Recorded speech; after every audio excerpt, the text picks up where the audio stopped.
Subscribe करें हमारा YouTube channel, bell icon को क्लिक करना ना भूलें, जिससे आगे आने वाले सभी यूट्यूब अपडेट्स, वीडियोस, नोटिफिकेशंस आपको मिलते रहें।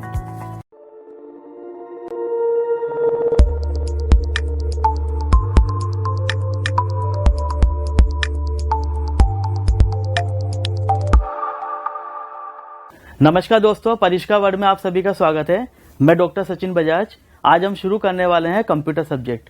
तो कंप्यूटर सब्जेक्ट को शुरू करने से पहले कंप्यूटर सब्जेक्ट होता क्या है और किस प्रकार से कंप्यूटर सिस्टम काम करता है, कौन कौन से उसके कंपोनेंट होते हैं, इन सभी की हम जानकारी इस लेक्चर के द्वारा पहले देना जा रहे हैं।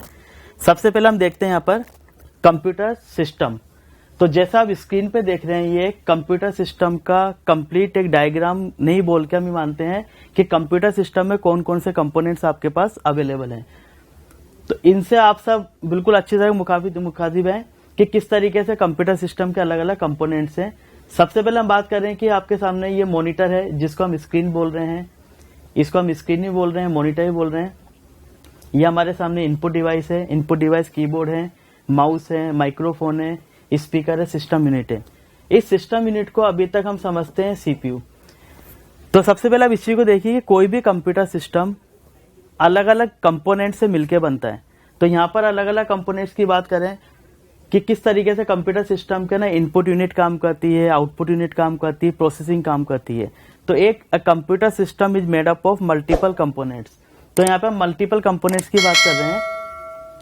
हमारे पास सबसे शुरुआत में अगर देखें इसको, तो एक तो हमारे पास इनपुट यूनिट है, इनपुट के बाद में प्रोसेस है, और प्रोसेस के बाद में हमारे पास है आउटपुट। तो हम ये देखते हैं कि कंप्यूटर सिस्टम इन तीनों यूनिट से मिलकर बनता है। अब हम इसके अलग अलग यूनिट्स के बारे में देखेंगे। अब देखिए, कंप्यूटर सिस्टम की डेफिनेशन की हम बात करते हैं। कंप्यूटर सिस्टम हार्डवेयर और सॉफ्टवेयर से मिलकर बनता है। तो आपके सामने ये जो स्क्रीन पे नजर आ रहे हैं जितने भी डायग्राम्स हैं, इन सभी को हम हार्डवेयर बोलेंगे। हार्डवेयर की हम डेफिनेशन नहीं देते कि कंप्यूटर सिस्टम के जितने भी फिजिकल कंपोनेंट्स होते हैं, चाहे वो इनपुट के हो, प्रोसेस को या आउटपुट के हो, तो उन्हें हम बोलते हैं हार्डवेयर डिवाइसेस। तो इसमें मल्टीपल टाइप्स की हार्डवेयर डिवाइसेस अवेलेबल हैं। और इसकी अगर बात करें, जो सेकंड डायग्राम है, इस सेकंड डायग्राम को हम बोल रहे हैं सॉफ्टवेयर के कंपोनेंट्स, कि किस प्रकार से कंप्यूटर सिस्टम हार्डवेयर और सॉफ्टवेयर से मिलकर बनता है। अभी देखते हैं एक डायग्राम और आपके सामने है कि कंप्यूटर सिस्टम अलग अलग कंपोनेंट्स हैं। अगर मैं इस कंपोनेंट्स की बात करूं तो ये आपके सामने सीपीयू है, जिसको हम अभी तक कैबिनेट, सही टेक्निकल टर्म इसकी कैबिनेट है, लेकिन हम मिथ के रूप में इसको हम सीपीयू बोलते हैं। ये हमारे पास सीपीयू का फैन है, हार्ड डिस्क है, स्टोरेज डिवाइस है, मदरबोर्ड है, एसएमपीएस है, अपने सिस्टम सीपीयू का फैन है। तो अलग अलग प्रकार की मल्टीपल यहाँ पे डिवाइसेस अवेलेबल हैं। अब हम बात कर रहे हैं, यहाँ पे एक डिवाइस आपके सामने आ रही है। सबसे पहले हम बात कर रहे हैं सिस्टम यूनिट की। देखिए, कंप्यूटर सिस्टम, ये हमने समझा कि कंप्यूटर सिस्टम हार्डवेयर और सॉफ्टवेयर का कॉम्बिनेशन है, और हार्डवेयर की भी उतनी उपयोगिता है, उतनी इंपॉर्टेंस है जितनी सॉफ्टवेयर की है। तो कोई भी कंप्यूटर सिस्टम हार्डवेयर और सॉफ्टवेयर के साथ ही मिलकर वर्किंग करता है। तो अगर मैं कंप्यूटर सिस्टम के इनपुट यूनिट के अलावा सिस्टम यूनिट, प्रोसेस यूनिट की बात करता हूँ, तो सबसे पहले हमारे पास एक आता है कि हमारे पास सीपीयू क्या है। तो नॉर्मली हम समझते हैं कि ये ऐसा बॉक्स, आप ध्यान से देखिएगा इसको, ये ऐसा बॉक्स जिसको हम अभी तक बोलते आए हैं सीपीयू। तो अब इस बॉक्स को हम सीपीयू नहीं बोलेंगे, इस बॉक्स का असली नाम है कंप्यूटर सिस्टम का कैबिनेट या कंप्यूटर सिस्टम की यूनिट। तो इस कंप्यूटर सिस्टम की यूनिट को हमने जैसे ही ओपन करते हैं, इसके अंदर अलग अलग कंपोनेंट्स होते हैं। सबसे बेस कंपोनेंट होता है मदरबोर्ड का।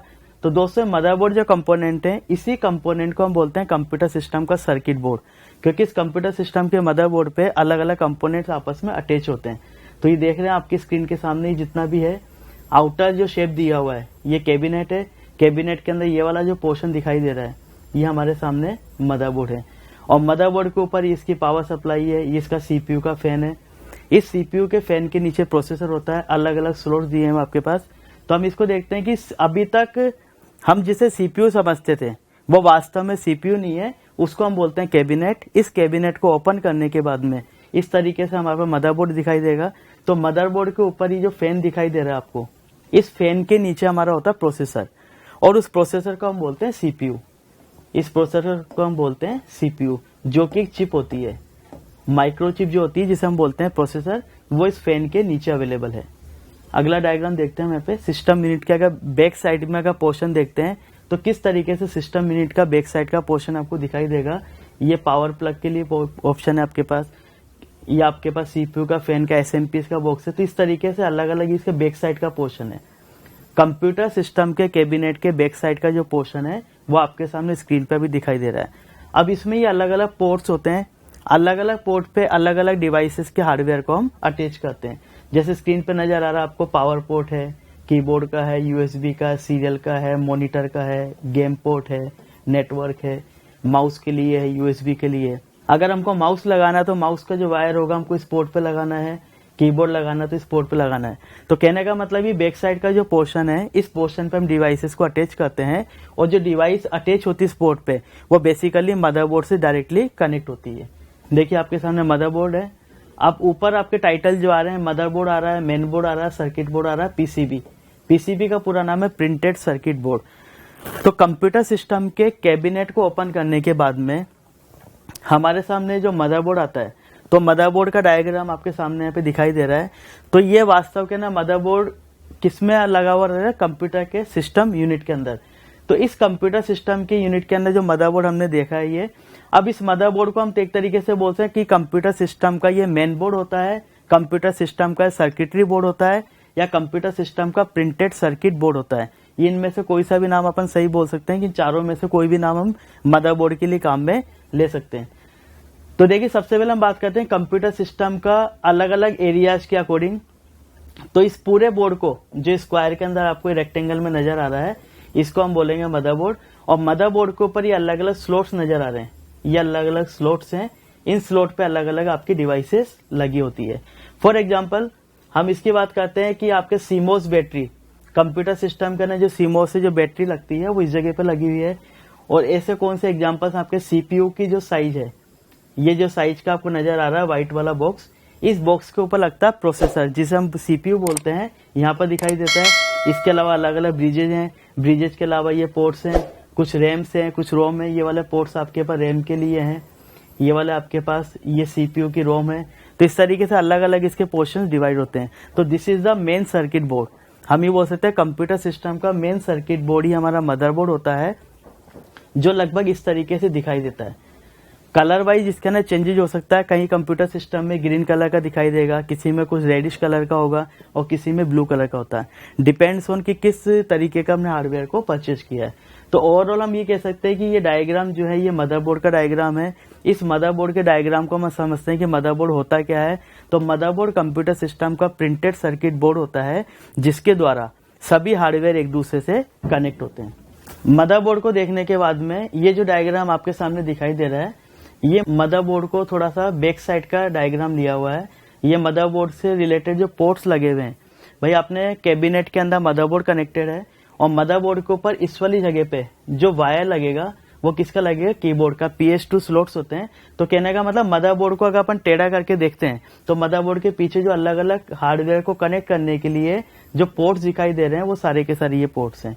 USB पोर्ट हैं, सीरियल के पोर्ट हैं, स्पीकर के हैं, माइक्रोफोन के हैं, वाईफाई के हैं, लाइन के हैं। तो there are so many ports. तो हम ये देख सकते हैं कि हमारी जितनी भी डिवाइसेस होती है इन्हीं पोर्ट के माध्यम से मदरबोर्ड के सर्किटरी से आपस के अंदर कनेक्टेड होती है। अब हम आते हैं इसके बाद में कंप्यूटर सिस्टम के डेफिनेशन को अगर ध्यान से देखें तो कंप्यूटर सिस्टम हार्डवेयर और सॉफ्टवेयर के कलेक्शन के रूप में काम करता है। और कंप्यूटर सिस्टम के input unit, process unit, output unit के बाद में हमने देखा कि कंप्यूटर सिस्टम का जो कैबिनेट होता है उस कैबिनेट को ओपन करने पे मदरबोर्ड होता है। उस मदरबोर्ड के अंदर जो सबसे इंपॉर्टेंट आपके पास डिवाइस है that is a computers brain. Computer का ब्रेन हम बोलते हैं प्रोसेसर को। अभी तक हमारे ये थोड़ा सा मिथ था कि ये कंप्यूटर सिस्टम का जो सीपीयू है, इस बॉक्स को, इस कैबिनेट को हम अभी तक सीपीयू बोलते हुए आते हैं। नॉर्मली एक ट्रेडिशनल लैंग्वेज के हिसाब से ये काम में आता है कि कंप्यूटर सिस्टम का सीपीयू हम बॉक्स को समझते हैं, जबकि कंप्यूटर सिस्टम के अगर सीपीयू की सही डेफिनेशन की बात करें तो कंप्यूटर सिस्टम के कैबिनेट के अंदर जो मदरबोर्ड रखा हुआ है उस मदरबोर्ड के ऊपर ये जो चिप लगी हुई है, इस चिप को हम बोलते हैं सीपीयू या प्रोसेसर। ये हमारा है, इसका नाम आप नोट कर सकते हैं, सीपीयू या प्रोसेसर। और इसी प्रोसेसर को हम बोलते हैं माइक्रो प्रोसेसर। तो ऐसे कंप्यूटर सिस्टम जो माइक्रो प्रोसेसर पे आधारित होते हैं, या हम ये बोलें कि ऐसे कंप्यूटर सिस्टम जिसमें माइक्रो प्रोसेसर लगा होता है, उनको हम बोलते हैं माइक्रो कंप्यूटर। अगला डायग्राम है आपके कंप्यूटर सिस्टम के कैबिनेट को समझने के बाद में, मदरबोर्ड को देखने के बाद में, उसके अलग अलग स्लॉट्स को देखने के बाद में, सीपीयू को देखने के बाद में अलग अलग प्रकार की हमारे पे इनपुट डिवाइसेस काम आती है। आगे के लेक्चर सीरीज में हम देखेंगे कि हर प्रत्येक इनपुट डिवाइस का क्या अपना अपना रोल है। तो अभी हम खाली और भी देख पा रहे हैं कि किस तरीके से input devices, an number of input devices हमारे कंप्यूटर सिस्टम से कनेक्ट हो सकती है और किस किस इनपुट डिवाइस का क्या क्या रोल है। तो दी ज्यादा overview of input devices. For example आप देखेंगे keyboard, numeric pad, pointing device, remote control, joystick, touch screen, scanner, graphic tablet, microphone, digital camera, webcam, slide pen. तो ये सारे एग्जांपल हमारे पास हैं इनपुट डिवाइसेस के। इसके आगे हम बात करते हैं आउटपुट डिवाइसेस, क्योंकि हम बार बार ये जिक्र कर रहे हैं कि कंप्यूटर सिस्टम इनपुट, प्रोसेस और आउटपुट तीनों ही यूनिट से मिलकर बनता है। तो हमने इनपुट देख लिया, प्रोसेस देख लिया और इसके बाद में लास्ट है हमारे पास आउटपुट डिवाइसेस। आउटपुट डिवाइसेस की हम बात करें तो आउटपुट डिवाइसेस वो डिवाइसेस हैं जिनके द्वारा कंप्यूटर का यूजर अपने द्वारा इनपुट किए गए डेटा को सूचना के रूप में, रिजल्ट के रूप में प्राप्त करता है। अब प्राप्त करने के कई सारे रिसोर्सेज हैं, चाहे तो वो हार्ड कॉपी ले सकता है, चाहे वो सॉफ्ट कॉपी ले सकता है। तो कंप्यूटर सिस्टम की हार्ड कॉपी हम बोलते हैं कंप्यूटर सिस्टम के प्रिंटर द्वारा प्राप्त किए गए आउटपुट को, और सॉफ्ट कॉपी बोलते हैं डिजिटल फॉर्मेट्स को। तो ये हमारे पास एन नंबर ऑफ डिवाइसेस हैं। इसके अलावा भी काफी सारी डिवाइसेस हैं।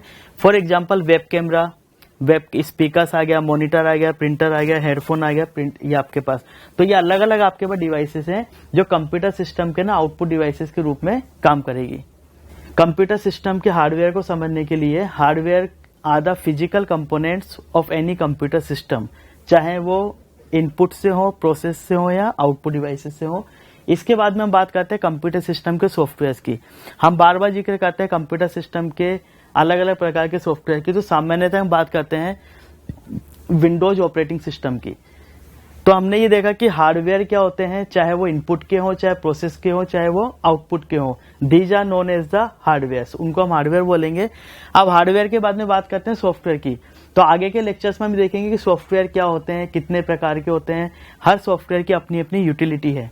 तो सामान्य ओवरव्यू के हिसाब से हम देखते हैं कि अगर मैं बात करूं कि एक कंप्यूटर सिस्टम अलग अलग प्रकार के ऑपरेटिंग सिस्टम पे काम करता है, तो ये आपके पास जाना पहचाना ऑपरेटिंग सिस्टम है जिसे हम बोलते हैं विंडोज। विंडोज के बाद में हमारे पास आता है यूनिक्स। आगे के जितने भी लेक्चर सीरीज है उसके ना इसकी डिटेल आपको डिस्कशन मिलेगी, नंबर ऑफ इनपुट डिवाइसेस क्या, आउटपुट डिवाइस क्या है, सॉफ्टवेयर क्या है। तो अभी हम खाली और भी देख रहे हैं, इसको देख के कंफ्यूजन होने की कोई आवश्यकता नहीं है। Unix operating system, Unix operating system एक प्रकार का ऑपरेटिंग सिस्टम है जिसमें हर काम करने के लिए आपको डायग्राम, पिक्चर्स वगैरह नहीं दिखाई देगी, इसके लिए आपको कमांड टाइप करना पड़ेगा। आप देख के देखिए, पिछला वाला डायग्राम था हमारे विंडोज का। विंडोज वाला जो एनवायरनमेंट है ऑपरेटिंग सिस्टम का, इसमें आपका माउस वर्क आता है और माउस के साथ साथ आपको जो भी कुछ काम करना है आपको सिंगल क्लिक करके आप अपना काम कर सकते हैं। लेकिन ऐसा एनवायरनमेंट आपको यूनिक्स प्रोवाइड नहीं करवाता, क्योंकि यूनिक्स जो ऑपरेटिंग सिस्टम है वो कमांड लाइन इंटरफेस पे काम करता है। इसमें इस प्रकार का इंटरफेस आता है, जो भी कुछ काम करना है आपको उसके लिए कमांड देनी होगी। यूनिक्स के बाद में मैक ऑपरेटिंग सिस्टम है जो एप्पल के थ्रू बनता है।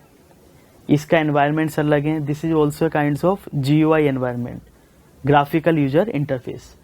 मैक के बाद में बात करते हैं लिनक्स की। तो लिनक्स हमारा GUI वर्जन है जिसे हम लाइनेक्स भी बोलते हैं, और यूनिक्स हमारा कमांड लाइन इंटरफेस का है। इसके अलावा हमारे पास एंड्रॉयड मोबाइल है। तो एंड्रॉयड जो हम स्मार्टफोन में ऑपरेटिंग सिस्टम काम लेते हैं उनको हम बोलते हैं एंड्रॉयड ऑपरेटिंग सिस्टम। इसके बाद में हमारे पास थोड़ी स्टोरेज डिवाइसेस की बात करते हैं कि कंप्यूटर सिस्टम हार्डवेयर सॉफ्टवेयर का कलेक्शन होने के साथ साथ उसमें एक काफी इंपॉर्टेंट कंपोनेंट भी काम करता है प्रोसेसिंग के अलावा मेमोरी का। ब्रॉडली हम जो लेक्चर सीरीज आगे की देखेंगे उनमें मेमोरी के बारे में भी पूरा डिस्क्रिप्शन मिलेगा कि मेमोरी क्या होती है, कितने प्रकार की होती है। तो एक हम बार बार शब्द नॉर्मली आपने सुना होगा, रैम या रोम।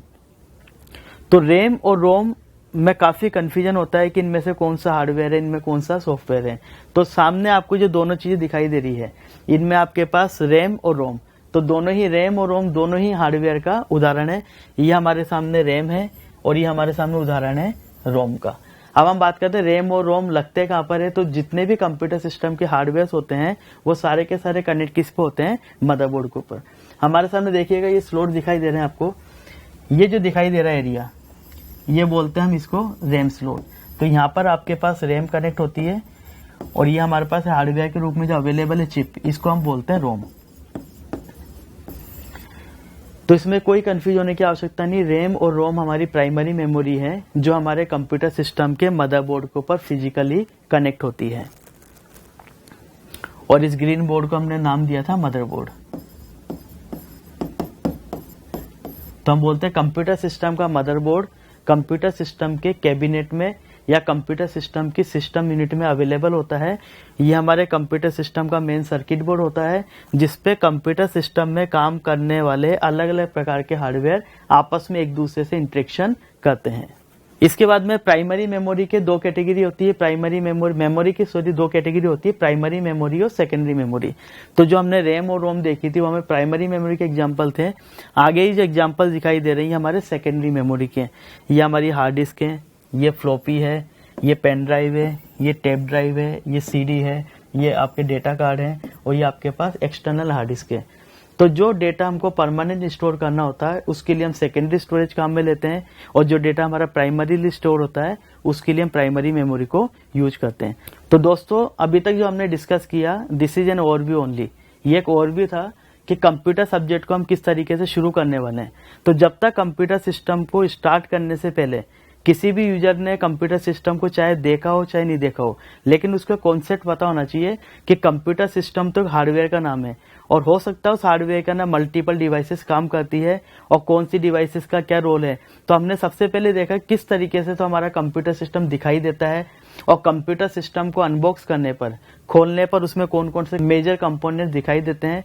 तो इस तरीके से हमने ये कोशिश करी कि सबसे पहले उस व्यक्ति को, उस स्टूडेंट को कंप्यूटर सिस्टम को देखने पर ये फीलिंग आए कि कंप्यूटर सिस्टम किस तरीके से दिखाई देता है। अभी तक हमने रैम और रोम का नाम सुना है, लेकिन रैम और रोम को हमने वास्तविकता से देखा कि रैम और रोम होती क्या है। हार्डवेयर होते हैं, सॉफ्टवेयर होते हैं, अगर होते हैं तो वो कहाँ पे लगे होते हैं।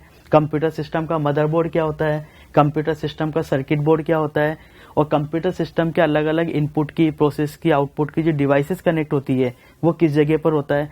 और इसमें सबसे बड़ा हमारा कंफ्यूजन ये दूर हो गया कंप्यूटर सिस्टम का सीपीयू क्या होता है। अभी तक हम उस बॉक्स को सीपीयू मानते थे, जबकि बॉक्स को सीपीयू मानना बहुत गलत है क्योंकि बॉक्स एक प्रकार का डब्बा है, कैबिनेट है, सिस्टम की यूनिट है और कंप्यूटर का सीपीयू तो मात्र एक प्रोसेसर था जो कंप्यूटर सिस्टम में चिप के रूप में कंप्यूटर सिस्टम के मदरबोर्ड पे लगा होता है। तो दोस्तों इस क्लासेस के बाद में जो अगली नेक्स्ट सीरीज आएगी तो उसी के अकॉर्डिंग हम डिस्कस करेंगे कंप्यूटर सिस्टम की डेफिनेशन से लेके, जिसमें हम पढ़ेंगे डेटा क्या है, इन्फॉर्मेशन क्या है, अलग अलग प्रकार के इनपुट डिवाइसेस क्या है, हार्डवेयर क्या है, सॉफ्टवेयर क्या है। सबसे पहले हम कंप्यूटर सिस्टम की परिचय की बात करते हैं।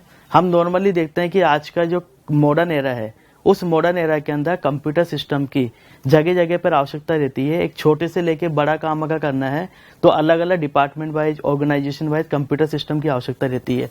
तो सबसे पहले हम कंप्यूटर सिस्टम के परिचय की बात करते हैं। दोस्तों सामने स्क्रीन पे दिखाई दे रहा है आपको, कंप्यूटर शब्द की उत्पत्ति लैटिन भाषा के कंप्यूट शब्द से हुई है जिसका अर्थ है गणना करना। अगला पॉइंट है विश्व में अबेकस। दोनों पॉइंटों को ध्यान से देखना हमको। पहला शब्द में लिखा हुआ कि कंप्यूटर शब्द की उत्पत्ति लैटिन भाषा के कंप्यूट शब्द से हुई है। ध्यान रखिएगा इसका कि कंप्यूटर शब्द की जो उत्पत्ति है लैटिन भाषा के कंप्यूट शब्द से हुई है। अगला पॉइंट है, इसमें जरूर क्वेश्चन बनता है, विश्व में एबेकस को सबसे पहले गणना करने का यंत्र माना जाता है जिसका आविष्कार चीन में हुआ है। इसमें दो टाइप से क्वेश्चन पूछते हैं, विश्व का सबसे पहला गणना करने वाला यंत्र कौन सा है। तो हमारे सामने नाम मौजूद है अबेकस। इसका अबेकस का आविष्कार किस देश में हुआ है। तो अबेकस का आविष्कार हुआ है चीन में। अगला पॉइंट आता है, कंप्यूटर एक इलेक्ट्रॉनिक स्वचालित मशीन है। कंप्यूटर सिस्टम इलेक्ट्रिक मशीन नहीं है, ये ध्यान रखिएगा। कंप्यूटर सिस्टम इलेक्ट्रिक मशीन की जगह क्या है, इलेक्ट्रॉनिक मशीन और स्वचालित मशीन है, ऑटोमेटेड। मतलब कंप्यूटर सिस्टम के ना यूजर को खाली इंस्ट्रक्शन देने की आवश्यकता होती है, इंस्ट्रक्शन देने के बाद में कंप्यूटर सिस्टम सारी प्रोसेस अपने आप करता है। अगला पॉइंट आ रहा है हमारे सामने यहाँ पे, कंप्यूटर सिस्टम यूजर द्वारा इनपुट किए गए डेटा को प्रोसेस करके सूचना के रूप में आउटपुट उपलब्ध करवाता है। ये जो चौथे नंबर का जो पॉइंट है हमारे पास, ये सिस्टम की बात कर रहा है कि कंप्यूटर सिस्टम इंटरनली वर्क कैसे करता है। तो अगर कंप्यूटर सिस्टम के वर्किंग की बात करें तो कंप्यूटर सिस्टम सबसे पहले यूजर से इनपुट लेता है, उस इनपुट को हम डेटा बोलते हैं। इनपुट को प्रोसेस करने के बाद में प्रोसेसिंग का काम सीपीयू करता है, वो आगे हम देखने वाले हैं। और डेटा को प्रोसेस करने के बाद में जो आउटपुट मिलती है उस आउटपुट को हम बोलते हैं सूचना। अब हम समझेंगे कंप्यूटर सिस्टम का ब्लॉक डायग्राम क्या बोलता है, कि किसी भी कंप्यूटर सिस्टम को समझने से पहले, अब कंप्यूटर सिस्टम के अलग अलग वेरिएंट्स हैं, चाहे हम कंप्यूटर सिस्टम डेस्कटॉप को माने, लैपटॉप को माने, पामटॉप को माने, there are so variant of computer system. तो उस कंप्यूटर सिस्टम को समझने के लिए आपके सामने एक डायग्राम अवेलेबल है, ये ध्यान से देखिएगा इस डायग्राम को। इस पूरे डायग्राम की अगर मैं बात करूं तो पूरा डायग्राम आपके पास 3 फंक्शनिंग यूनिट के अंदर डिवाइड हो रखा है। This is number 1 and this is number 2 and this is number 3। अगर मैं बात करूं कि कंप्यूटर सिस्टम में सबसे पहले यूजर इनपुट डालेगा, इनपुट डालने के बाद सीपीयू के पास जाएगा, सीपीयू के पास क्या करने जाएगा, प्रोसेस होने के लिए, और प्रोसेस होने के बाद में जो डेटा आता है कंप्यूटर यूजर को, एंड यूजर को मिलता है, वो किस पे मिलता है, आउटपुट डिवाइस पे। तो यहाँ पे सीधा सा संबंध है, इनपुट का संबंध है यहाँ पे डेटा से, और आउटपुट का संबंध है यहाँ पे सूचना से। तो एक क्वेश्चन जरूर बनता है इसमें। अब क्वेश्चन किस तरीके से बनता है वो देखिएगा। कंप्यूटर सिस्टम में इनपुट डिवाइस के माध्यम से किसे इनपुट किया जाता है, तो कंप्यूटर सिस्टम में इनपुट डिवाइस के माध्यम से हमेशा डेटा ही इनपुट होता है। दूसरा क्वेश्चन बनता है कंप्यूटर सिस्टम में आउटपुट डिवाइस का क्या उपयोग है, तो कंप्यूटर सिस्टम में सूचनाओं को प्राप्त करने के लिए आउटपुट डिवाइस का उपयोग है। तीसरा क्वेश्चन बनता है कंप्यूटर सिस्टम में सीपीयू की पूरे नाम क्या है, तो सीपीयू का पूरा नाम जरूर याद रखिएगा, सेंट्रल प्रोसेसिंग यूनिट। इसीलिए इसको नाम दिया सेंट्रल प्रोसेसिंग, क्योंकि यहाँ पर इनपुट है, यहाँ पे आउटपुट है, इन दोनों के सेंट्रल के अंदर जो प्रोसेसिंग की यूनिट लगी हुई है that is known as central processing unit. अब आगे हम जब डिस्कस करेंगे कि सीपीयू के भी इंटरनल कौन कौन से पार्ट्स होते हैं, तो सीपीयू का एक पार्ट यहाँ पे बताया गया सीयू, जिसका पूरा नाम है कंट्रोल यूनिट, इसका पूरा नाम है ALU, arithmetical and logical unit, और इसकी अपनी खुद की मेमोरी होती है जिसको बोलते हैं memory unit, and sometimes it is also known as register memory. तो इसके बारे में अपन डिटेल में आगे चर्चा करेंगे। अभी मोटे तौर पे यह है कि कंप्यूटर सिस्टम इंटरनली किस तरीके से वर्क करता है। तो हमने इस डायग्राम से देखा कि computer system internally input, process और आउटपुट के माध्यम से अपने काम को पूरा करता है। अब जहां पे हमने डेटा की बात करी थी, सामान्यतः पूछा जाता है कि डेटा और सूचना में क्या अंतर है, तो हम इस चीज को भी ध्यान से समझेंगे। सबसे पहले हम बात कर रहे हैं पे डेटा की। और देखिए जो आपकी स्क्रीन पे नजर आ रहा है शब्द है आपके पास डेटा। डेटा के लिए लिखा हुआ है, इसे कंप्यूटर सिस्टम में इनपुट डिवाइस के द्वारा फीड किया जाता है। यह कच्चे तथ्य तथा आंकड़ों के समूह होते हैं। एक इसमें इंपॉर्टेंट लाइन है, कच्चे तथ्य तथा आंकड़ों का समूह। कुल मिला के कहने का मतलब है कि जो भी इनपुट डिवाइस के माध्यम से, चाहे इनपुट डिवाइस कोई भी हो, फॉर एग्जांपल कीबोर्ड हो सकता है, माउस हो सकता है, टच पैड हो सकता है, ट्रैक बॉल हो सकता है, लाइट बॉल हो सकती है, तो जो भी आपके पास इनपुट डिवाइसेस हैं, तो इनपुट डिवाइस के माध्यम से आपने जो इनपुट किया है वो सभी आपके पास क्या कहलाएगा, डेटा। हम यहाँ बात कर रहे हैं, उदाहरण के तौर पर हमने लिखा 45। तो अगर इस 45 नंबर की बात करता हूं तो इस 45 एक प्रकार का डेटा मानेंगे, क्योंकि कोई भी यूजर कंप्यूटर सिस्टम में इस 45 को देख के स्पेसिफिक मीनिंग नहीं निकाल सकता। यूजर नंबर बोल सकता है कि 45 किसी का रोल नंबर हो सकता है, कोई बोल सकता है ये मकान नंबर हो सकता है, बिल का नंबर हो सकता है, किसी बिल का अमाउंट हो सकता है, किसी पर्सन की एज हो सकती है। इसका सीधा सा मतलब है कि इस 45 को देख के अलग अलग यूजर अलग अलग प्रकार का इंटरप्रिटेशन कर सकते हैं, मतलब निकाल सकते हैं। तो मैं बात करता हूँ कि 45 यहाँ पे डेटा का काम करता है, जबकि अगर इसी 45 को मैं इंफॉर्मेशन के रूप में बात करता हूं तो इंफॉर्मेशन क्या बोलता है कि डेटा को प्रोसेस करने पर, ध्यान से देखिएगा इसको, डेटा को प्रोसेस करने पर जो प्राप्त होती है, हमने डेटा को इनपुट करा, इनपुट करने के बाद में प्रोसेस हुआ, और प्रोसेस होने के बाद हमको जो सूचना मिली है, इंफॉर्मेशन मिली है, उसको अगर मैं से लिखता हूं, सूचना का उदाहरण है रोल नंबर 45। तो यहाँ पे किसी भी प्रकार का मिस इंटरप्रिटेशन होने की संभावना ही नहीं है, क्योंकि यहाँ पे स्पष्ट रूप से लिखा हुआ रोल नंबर 45। तो ये किसी व्यक्ति का या किसी स्टूडेंट का रोल नंबर हो सकता है, जबकि अगर खाली मैं 45 लिखता हूं तो 45 यहाँ पे एक नंबर हो सकता है जिसका अलग अलग प्रकार का इंटरप्रिटेशन हो सकता है। तो उस प्रकार से वो डेटा है। और अगर मैं लिख दिया रोल नंबर 45 या मैंने लिख दिया यहाँ पे ₹45, तो यहाँ पर ही क्या बन चुका आपके पास, डेटा। डेटा की जगह क्या बन चुका, इन्फॉर्मेशन। क्योंकि इन्फॉर्मेशन ये बोलता है कि किसी भी इन्फॉर्मेशन के माध्यम से कोई भी यूजर एक स्पष्ट मतलब निकाल सकता है, वो मीनिंगफुल होता है डेटा। अगली हम बात करते हैं कि इस पे संभावित प्रश्न किस तरीके से बनते हैं। आपके सामने क्वेश्चन नंबर 1 है, डेटा से तात्पर्य है। तो डेटा से सिंपली तात्पर्य है कच्चे तथ्य एवं आंकड़ों का समूह क्या कहलाता है, डेटा। कच्चे आंकड़े नहीं हो सकते, केवल अर्थपूर्ण आंकड़े नहीं हो सकते, ए व सी दोनों नहीं हो सकते। तो इसका सीधा सा अर्थ है कच्चे आंकड़े एवं तथ्यों का समूह क्या कहलाता है? डेटा। सूचना से आप क्या समझते हैं? सूचना का मतलब है आपके सूचना जो इन्फॉर्मेशन हम बोल रहे हैं, कच्चे तथ्य एवं आंकड़ों का समूह है क्या? नहीं है। अगला ऑप्शन है अर्थपूर्ण आंकड़े एवं तथ्यों का समूह है क्या? प्रोसेस डेटा है क्या? बी व सी दोनों है क्या? हमने अभी पढ़ा था कि डेटा को प्रोसेस करने पर क्या मिलता है? Meaningful data. तो हम बोलते हैं अर्थपूर्ण, यहाँ पे लिखा हुआ अर्थपूर्ण, मतलब यहाँ पे कहीं ना कहीं मीनिंग निकल रहा है इसका, और मीनिंग निकलने वाले आंकड़े तथ्यों के समूह है। इसके अलावा लिखा हुआ प्रोसेस डेटा, कि जो डेटा हमने प्रोसेस कर चुके हैं, कंप्यूटर सिस्टम प्रोसेस कर चुका है, उसे हम क्या बोलेंगे? Process data. तो यहाँ पर इसका डी आंसर सही है। अगला क्वेश्चन है क्वेश्चन नंबर 3, सूचनाएं कैसे प्राप्त की जाती है? तो सूचना को हम इंफॉर्मेशन बोलते हैं इंग्लिश में। सूचनाओं को डेटा को प्रोसेस करने पर इनपुट डिवाइस के माध्यम से आउटपुट डिवाइस पर, तो इसका सही आंसर है डेटा को प्रोसेस करने पर, क्योंकि क्वेश्चन है आपके पास कैसे प्राप्त की जाती है। सूचनाओं को प्राप्त करने का जरिया क्या है? तो जब तक मैंने डेटा को प्रोसेस नहीं किया, तो डेटा को प्रोसेस करने पर क्या मिलेगी हमको? सूचनाएं।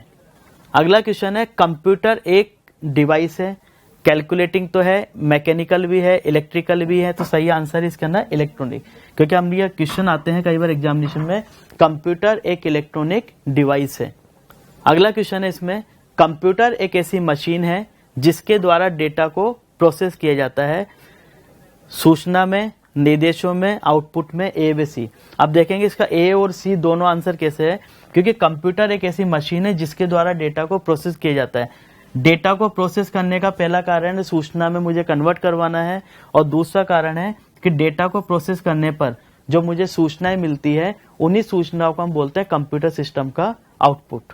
अगला क्वेश्चन है प्रोसेस डेटा को कंप्यूटर से किसकी सहायता से बाहर निकालते हैं जिससे यूजर उसे प्राप्त कर सकते हैं?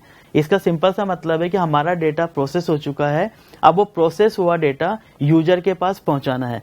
तो यूजर के पास जो डेटा मिलता है वो हमेशा मिलता है आउटपुट डिवाइस से। अब आउटपुट डिवाइस का मतलब प्रिंटर है, प्लॉटर है, मॉनिटर है। तो यूजर जो भी आउटपुट देखता है वो आउटपुट डिवाइस पे अवेलेबल हो पाता है। इसके बाद अगला दोस्तों टॉपिक आता है हमारे पास हार्डवेयर, क्योंकि एक अगर कंप्यूटर सिस्टम की मैं बात करूं तो कंप्यूटर सिस्टम कलेक्शन माना जाता है हार्डवेयर और सॉफ्टवेयर का। तो सॉफ्टवेयर से पहले हम समझते हैं हार्डवेयर सिस्टम। तो इससे पहले अगर डायग्राम की बात करूं तो थोड़ा सा डायग्राम को हम याद करके देखें कि एक कंप्यूटर सिस्टम का जो पूरा ब्लॉक डायग्राम था उसमें हमने 3 हिस्से करे थे, इनपुट, प्रोसेस और आउटपुट। तो कंप्यूटर सिस्टम के इनपुट यूनिट में, प्रोसेसिंग यूनिट में और आउटपुट यूनिट में, तीनों ही यूनिट में जो कंपोनेंट काम आ रहे हैं जिनका फिजिकल एग्जिस्टेंस है, फिजिकल एग्जिस्टेंस का मतलब है कि जो वास्तव में मौजूद हैं। तो सामान्यतः कंप्यूटर सिस्टम के हार्डवेयर की डेफिनेशन जो हम देते हैं, हम क्या बोलते हैं? ऐसी चीज जिसे हम देख सकते हैं, जिसे हम छू सकते हैं। जबकि टेक्निकली अगर उसकी भाषा को सही रूप से बोलें तो हम क्या बोलेंगे? कंप्यूटर सिस्टम के, देखिए ध्यान से, कंप्यूटर सिस्टम के, क्योंकि डेफिनेशन किसकी बात कर रहे हैं? हार्डवेयर की। किससे रिलेट कर रहे हैं हम? कंप्यूटर सिस्टम के हार्डवेयर से। तो कंप्यूटर सिस्टम के इनपुट, प्रोसेस और आउटपुट, तीनों ही यूनिट के अंदर काम आने वाले कंपोनेंट, कंपोनेंट का मतलब यहाँ पे हार्डवेयर से है, और हार्डवेयर क्या होने चाहिए? जिनका फिजिकल एग्जिस्टेंस होता है, जो वास्तव में दुनिया में मौजूद होते हैं, जो एक तरीके से ऑब्जेक्ट के रूप में काम करते हैं, उन्हें हम हार्डवेयर कहते हैं। अतः इन्हें हम देख भी सकते हैं और छू भी सकते हैं। तो बिल्कुल सिंपल सी डेफिनेशन है, कंप्यूटर सिस्टम के ऐसे हार्डवेयर, चाहे वो इनपुट का हो, चाहे वो प्रोसेस का हो, चाहे वो आपके पास आउटपुट डिवाइस का हो, और अगर वो फिजिकली एग्जिस्ट करेगा तो ऑब्वियसली हम उसको देख भी सकते हैं और उसे हम छू भी सकते हैं। अब हम कुछ एग्जांपल समझेंगे। कंप्यूटर सिस्टम के इनपुट वाला जो यूनिट था, उस इनपुट यूनिट के ना कौन कौन से हार्डवेयर हमारे पास अवेलेबल थे। सबसे पहले हम बात करते हैं माउस की। माउस के बाद में हमारे पास कीबोर्ड, कीबोर्ड के बाद है लाइट पेन। लाइट पेन जो हम काम ले रहे हैं यहाँ पे इस बोर्ड पे कुछ भी लिखने के लिए, ये लाइट पेन ही काम आ रहा है यहाँ पर। टच पैड, टच पैड का मतलब है ये बायोमेट्रिक डिवाइस के रूप में भी काम करता है, और हमारे लैपटॉप के बीच में जो स्पेस आता है जहाँ पे हम हमारी फिंगर से माउस का काम करते हैं, जहाँ पे हम फिंगर को मूवमेंट करवाते हैं, वो एरिया हमारे कहलाता है टच पैड। स्कैनर, जिसके थ्रू हम स्कैनिंग वगैरह का काम करते हैं। वेब कैमरा, कंप्यूटर सिस्टम के ना लैपटॉप में तो इनबिल्ट कैमरा आता है और उसके अलावा एक्सटर्नली हम इसको यूज में ले सकते हैं। तो ये सारे कंपोनेंट्स, बारकोड रीडर जो बारकोड को स्कैन करता है। आगे हम डिटेल में पढ़ेंगे कि इनपुट डिवाइसेस क्या होती है, अलग अलग इनपुट डिवाइसेस का यूज क्या है। अभी हम संबंध करना चाह रहे हैं हार्डवेयर से। तो इस इनपुट यूनिट के अंदर जितने भी ये दिए हुए हैं ये वाले और इसके अलावा कितने भी हार्डवेयर होंगे वो सभी किस कैटेगरी में आएंगे, हार्डवेयर की कैटेगरी में। अगला हम बात करते हैं प्रोसेसर की। प्रोसेसर को हम सामान्यतः लैंग्वेज में बोलते हैं सीपीयू। अब सीपीयू को लेके काफी एक मिथ सा चलता है। एक कंप्यूटर सिस्टम है आपके सामने, इस कंप्यूटर सिस्टम के अंदर ये मॉनिटर है और आपके पास ये कीबोर्ड है, ये आपके पास कीबोर्ड है। तो सामान्यतः जो आपके पास डेस्क पे रखा हुआ है ये सीपीयू है, तो हम क्या इसी को सीपीयू बोल देते हैं। जबकि अगर इस बॉक्स को, इसको हम बोलते हैं कैबिनेट। ये हमारे पास कैबिनेट है, बॉक्स है। इस बॉक्स को ओपन करने के बाद में एक चिप के रूप में जो हमको चीज मिलती है, डिवाइस मिलती है, उसे हम बोलते हैं प्रोसेसर। तो हमारे पास ये पूरा प्रोसेसर है, इसको एक चिप बोलते हैं, इसी को हम बोलते हैं सीपीयू। एक्चुअल जो सीपीयू हम नाम लेते हैं वो सीपीयू ये है। जो बॉक्स होता है उस बॉक्स को हम सीपीयू बोलते हैं, वो एक टर्मिनोलॉजी गलत हम काम में लेते हैं। इस सीपीयू का पूरा नाम है सेंट्रल प्रोसेसिंग यूनिट। अब हम बात करते हैं कि ये पूरा जो हमने प्रोसेसिंग यूनिट पढ़ा था कि इनपुट कंप्यूटर सिस्टम में इनपुट गया, इनपुट जाने के बाद जो गणनाएं करने का काम है वो सारा इस चिप के द्वारा होता है। इसे ही हम प्रोसेसर बोलते हैं, इसे हम माइक्रो प्रोसेसर बोलते हैं और इसका पूरा नाम है सेंट्रल प्रोसेसिंग यूनिट। इसके बाद आउटपुट वाले में आते हैं, क्योंकि हमने जो डायग्राम पढ़ा था उस डायग्राम के ना 3 ब्लॉक थे। ये 3 ब्लॉक थे हमारे पास। तो पहला था इनपुट के लिए, दूसरा था प्रोसेस के लिए और तीसरा हमारे पास आउटपुट के लिए। तो फर्स्ट क्या ना इनपुट डिवाइस आ चुकी, इसमें सीपीयू आ चुका और तीसरे वाले में हमारे पास आउटपुट यूनिट। तो आउटपुट यूनिट का मतलब है कि कंप्यूटर सिस्टम में इनपुट हो चुका है डेटा, डेटा इनपुट होने के बाद प्रोसेस भी हो चुका है। अब प्रोसेस होने के बाद में जिसका रिजल्ट है, जिसे हम सूचना बोले, आउटपुट बोले, वो किस माध्यम से मिलेगी हमको, आउटपुट यूनिट के माध्यम से। तो इसमें मॉनिटर सबसे इंपॉर्टेंट है, मॉनिटर, प्रिंटर, प्लॉटर्स और प्रोजेक्टर्स। ये रात दिन हम देखते हैं किस तरीके से मॉनिटर काम करता है। मॉनिटर्स के भी आगे काफी सारे टाइप्स होते हैं, प्रिंटर्स के भी काफी सारे टाइप है, laser printer, inkjet printers, plotter जिसके थ्रू फ्लेक्स बैनर्स वगैरह या कोई बड़ा नक्शा होता है जो उस पर प्रिंट आउट होता है, और प्रोजेक्टर जिसपे प्रोजेक्शन किया जाता है किसी भी इनपुट डिवाइस का। तो जो भी डेटा आता है वो प्रोजेक्शन करवाने के लिए हम प्रोजेक्टर्स का यूज करते हैं। तो इस तरीके से इनपुट, प्रोसेस और आउटपुट, इन तीनों यूनिट को समझने के बाद में और इसके ब्लॉक डायग्राम को समझने के बाद में जो क्वेश्चंस हमारे पास अराइज होते हैं वो नॉर्मली रिलेट करते हैं डेटा क्या है, इंफॉर्मेशन क्या है, इनपुट यूनिट क्या है, प्रोसेस यूनिट क्या है और आउटपुट यूनिट क्या है। देखेंगे अगला टॉपिक है हमारे पास सॉफ्टवेयर। अब देखिए सॉफ्टवेयर जो हम इस पीपीटी के ना पढ़ने वाले हैं, इस पीपीटी को कंप्लीट होने के बाद में, प्रेजेंटेशन के बाद में सॉफ्टवेयर से रिलेटेड काफी प्रकार के क्वेश्चंस पूछे जाते हैं एग्जामिनेशन में। तो हम लगभग इस पीपीटी को पढ़ने के बाद में हर प्रकार के क्वेश्चन का आंसर देने के लिए कैपेबल हो पाए। सबसे पहले हम बात करते हैं सॉफ्टवेयर। टॉपिक समझना हमको सॉफ्टवेयर। इस सॉफ्टवेयर को समझने से पहले हम बात करते हैं निर्देश की। निर्देश का मतलब है, ये आपके सामने डायग्राम दिया हुआ है, इस डायग्राम का मतलब है ये कंप्यूटर सिस्टम के अंदर किसी भी पर्सन को अगर मैं कोई सिंगल निर्देश देता हूं, डेफिनेशन देखिए, कंप्यूटर सिस्टम में दिया गया एक कमांड, अगर एक कमांड बोल लें या कोई इंस्ट्रक्शन बोल लें, निर्देश बोल लें, किसी भी कंप्यूटर सिस्टम के हार्डवेयर को अगर मैं एक सिंगल निर्देश देता हूं, उस निर्देश को मैं बोलता हूं निर्देश या कमांड। अब अगर इसी को मैंने थोड़ा सा और एक्सपांड किया और आगे थोड़ा सा बढ़ाते हैं इसको, अब हमारे पास शब्द आता है प्रोग्राम। निर्देश किसको बनाते हैं? प्रोग्राम को। अब देखिए दोनों डायग्राम का ना डिफरेंस नजर आ रहा होगा। इस वाले ब्लॉक में, बॉक्स में सिंगल लाइन है, मतलब सिंगल इंस्ट्रक्शन है, जबकि इस वाले ब्लॉक में आपके पास एक से अधिक लाइन है, 1 2 3 4, एक से अधिक कितनी भी हो सकती है, डिपेंड करता है नंबर ऑफ निर्देश जब मिलके बनते हैं तो वो क्या बनाते हैं? प्रोग्राम। तो सीधा सा यहाँ पे डायग्राम समझ में आ रहा है, निर्देशों के समूह को प्रोग्राम कहते हैं। इसमें दोस्तों क्वेश्चन आए हुए हैं। क्वेश्चन किस प्रकार से आता है कि निम्न में से कौन सा प्रोग्राम की सही परिभाषा है? तो प्रोग्राम की अगर सही परिभाषा की बात करते हैं तो निर्देशों के समूह को हम बोलते हैं प्रोग्राम। अब प्रोग्राम किसको बनाते हैं? प्रोग्राम बनाते हैं सॉफ्टवेयर को। अगर सॉफ्टवेयर की बात करूं तो सॉफ्टवेयर, अब देखिए इस डायग्राम के अंदर नंबर ऑफ प्रोग्राम्स मिलके किसको बना रहे हैं? सॉफ्टवेयर को। तो डेफिनेशन आपके सामने, प्रोग्राम के समूह को सॉफ्टवेयर कहते हैं। तो इस पे जरूर क्वेश्चन पूछा जाता है कि निम्न में से सॉफ्टवेयर की सही परिभाषा क्या है, या निम्न में से कौन सा सॉफ्टवेयर है। तो सॉफ्टवेयर किसे कहते हैं? प्रोग्राम के समूह को हम बोलते हैं सॉफ्टवेयर, और निर्देशों के समूह को हम बोलते हैं प्रोग्राम। और निर्देश किसी भी हार्डवेयर को दिया गया एक सिंगल इंस्ट्रक्शन कहलाता है। इसलिए हम सॉफ्टवेयर की परिभाषा को निम्न प्रकार से दे सकते हैं। अब हार्डवेयर की डेफिनेशन तो हमने ये दे दी थी कि कंप्यूटर सिस्टम के वे सभी भौतिक उपकरण जो चाहे इनपुट के हो, प्रोसेस के हो या आउटपुट के हो, उन सभी को हम कैटेगराइज करवाते हैं हार्डवेयर से। सॉफ्टवेयर की डेफिनेशन का मतलब है कंप्यूटर सिस्टम के हार्डवेयर को एग्जीक्यूट करवाने का मतलब है नियंत्रित करवाना, कंट्रोल कराना, निर्देशित करना। कंप्यूटर सिस्टम के अलग अलग प्रकार के हार्डवेयर का हमने जिक्र किया है, चाहे वो इनपुट का हो, चाहे प्रोसेस का हो, चाहे वो आउटपुट का हो। उन हार्डवेयर के साथ में अगर मुझे कुछ काम करना है तो मुझे कहीं ना कहीं पे कुछ उनको निर्देश देने पड़ेंगे, कुछ प्रोग्राम्स उनमें डालने पड़ेंगे, कुछ सॉफ्टवेयर तैयार करने पड़ेंगे। तो कंप्यूटर सिस्टम के हार्डवेयर को यूज करवाने के लिए, कंट्रोल करवाने के लिए, मॉनिटरिंग करने के लिए जिन सॉफ्टवेयर की उपयोग किया जाता है, जिन प्रोग्राम के समूह का, अब हमने सॉफ्टवेयर को एक नया नाम दे दिया, प्रोग्राम के कलेक्शन को। नंबर ऑफ प्रोग्राम्स मिलके किसको बनाते हैं? सॉफ्टवेयर को। नंबर ऑफ प्रोग्राम का अगर यूज किया जाता है किसके लिए? हार्डवेयर से काम करवाने के लिए, तो उस कैटेगरी को हम बोलते हैं सॉफ्टवेयर। आगे हमारे पास क्वेश्चन आता है, number of software are there. अलग अलग प्रकार के सॉफ्टवेयर हैं, काफी सारी ब्रॉड कैटेगरी है, लेकिन हम इस पूरी कैटेगरी को एक डायग्राम से समझने की कोशिश करेंगे।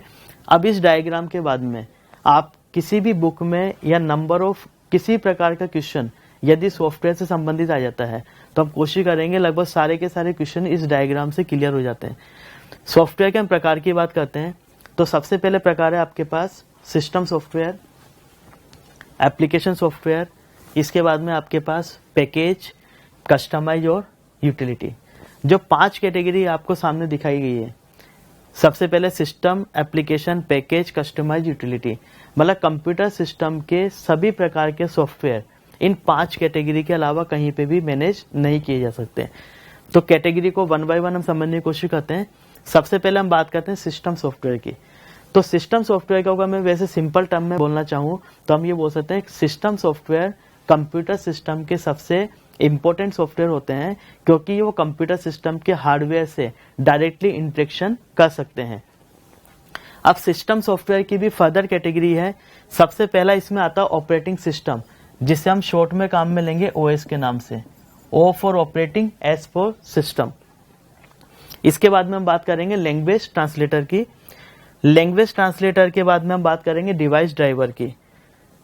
अब ऑपरेटिंग सिस्टम की अगर कैटेगरी की बात करें तो सबसे पहले देखिए, पहले हमने कैटेगरी पढ़ी सिस्टम सॉफ्टवेयर। सिस्टम सॉफ्टवेयर की 3 सब कैटेगरी हमारे सामने। पहली कैटेगरी है ऑपरेटिंग सिस्टम, लैंग्वेज ट्रांसलेटर और डिवाइस ड्राइवर। अगर मैं बात करूं कि फर्दर ऑपरेटिंग सिस्टम को कितने प्रकार के ऑपरेटिंग सिस्टम पूछे जाते हैं एग्जामिनेशन में, तो ऑपरेटिंग सिस्टम की ब्रॉडली 2 कैटेगरीज हमारे सामने है ग्राफिक्स के तौर पे। तो पहली कैटेगरी है इसकी GUI, ग्राफिकल यूजर इंटरफेस, और दूसरी है इसकी CLI। CLI का पूरा नाम है कमांड लाइन इंटरफेस, या इस CLI को हम दूसरा नाम बोलते हैं CUI। CUI का पूरा नाम है कैरेक्टर यूजर इंटरफेस। आगे देखेंगे हम क्या डिफरेंस होता है इसमें। लैंग्वेज ट्रांसलेटर के अंदर 3 प्रकार के सॉफ्टवेयर का जिक्र किया गया है यहाँ पे, असेंबलर, कंपाइलर और इंटरप्रीटर। अब देखते हैं हम 1 बाय 1 इसको। सबसे पहले हम बात करते हैं ऑपरेटिंग सिस्टम की। ऑपरेटिंग सिस्टम की जो 2 कैटेगरी है, GUI और CLI। तो ऑपरेटिंग सिस्टम हमारे कंप्यूटर सिस्टम में सबसे महत्वपूर्ण भूमिका अदा करता है, क्योंकि कंप्यूटर सिस्टम के जो भी हार्डवेयर होते हैं, इसको इस तरीके समझेंगे, कंप्यूटर सिस्टम की हार्डवेयर है, इन हार्डवेयर पे इंस्टॉल किया जाने वाला सबसे पहला सॉफ्टवेयर होता है ऑपरेटिंग सिस्टम। इस ऑपरेटिंग सिस्टम के बाद में बाकी के जितने भी सॉफ्टवेयर होते हैं वो सॉफ्टवेयर कहलाते हैं एप्लीकेशन सॉफ्टवेयर। तो मैंने माना है कि कंप्यूटर सिस्टम के जो हार्डवेयर हैं उसके सबसे जो नजदीक सॉफ्टवेयर होता है वो ऑपरेटिंग सिस्टम होता है। ऑपरेटिंग सिस्टम की 2 कैटेगरी है, GUI और CLI। GUI का मतलब है ग्राफिकल यूजर इंटरफेस। अगर मेरा ऑपरेटिंग सिस्टम चाहे विंडोज की बात करूं, चाहे लाइनेक्स की बात करूं, चाहे MS मैकिन्टोश एप्पल की बात करें, चाहे एंड्रॉइड की बात करें, हम रात दिन हमारे मोबाइल में शब्द काम में लेते हैं एंड्रॉइड, कि आपके पास क्या एंड्रॉइड मोबाइल है क्या। तो मोबाइल कभी भी एंड्रॉइड नहीं होता। मोबाइल तो एक डिवाइस है, उस डिवाइस में जो सॉफ्टवेयर डाला हुआ है उस सॉफ्टवेयर का प्रकार है एंड्रॉयड। और एंड्रॉयड जो शब्द काम में लेते हैं, एंड्रॉयड हम काम में लेते हैं ऑपरेटिंग सिस्टम के लिए, कि मेरे मोबाइल के अंदर जो सॉफ्टवेयर डाला हुआ है वो अगर एंड्रॉयड है तो वो कौन सा कहलाएगा, ऑपरेटिंग सिस्टम। अब हम बात कर रहे हैं, इस पे आते हैं GUI पे। तो GUI का मतलब है ग्राफिकल यूजर इंटरफेस, कि यदि मैं जिस ऑपरेटिंग सिस्टम पे काम करता हूँ उस ऑपरेटिंग सिस्टम में एक ग्राफिक्स दिखाई देती है, और उस ग्राफिक्स को यूज में लेने के लिए अगर मैं मेरे कीबोर्ड से या माउस से उसको काम में लेता हूं तो उसको हम बोलते हैं ग्राफिकल यूजर इंटरफेस। जबकि दूसरा इंटरफेस है CLI।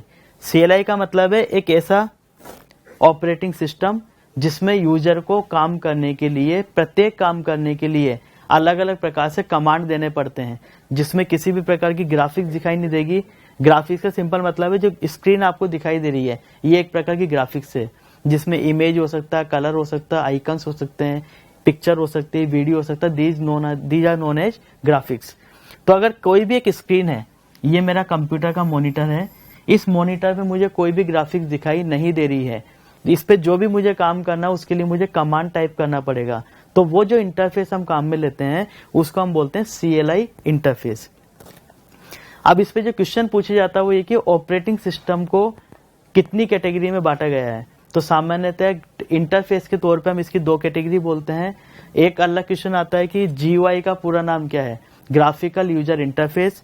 CLI का पूरा नाम क्या है, कमांड लाइन इंटरफेस। CUI का पूरा नाम क्या है, कैरेक्टर यूजर इंटरफेस। इसके बाद में हम बात करते हैं दोस्तों यहाँ पर असेंबलर, कंपाइलर और इंटरप्रेटर की। अब इन तीनों टॉपिक पे ध्यान से देखिएगा।